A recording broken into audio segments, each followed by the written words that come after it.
You this week. Green blessings from Susan Weed.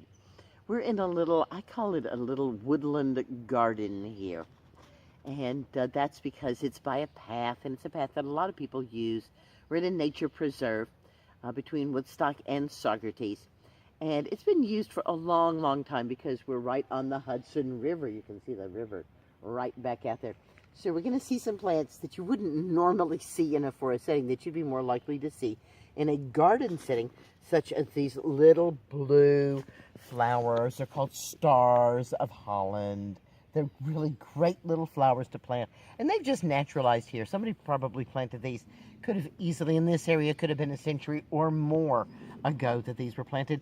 And another garden plant mingled right in among it, our friend, the little star lady chickweed. Here she is with her little stars just starting to come into flower.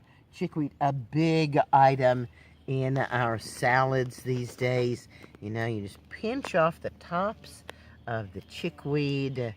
Get a lot of good eating there for your salad. It's a really nice, bland green. The leaves, the stalks, and the flowers are all perfectly good to eat in your salads. Or make a tincture of it. Or not in a day as rainy as this, but on a day when the sun is shining brightly, you can make a chickweed oil. The tincture and the oil both help in dissolving things, and the greens are just absolutely delicious. Right along with that chickweed in your garden, you will probably find the plant that sticks to everything, and that is called cleavers. Right? At class, I always pick an unsuspecting student and stick the cleavers on them. I say, this is why it's called cleavers, because it cleaves, it clings to you.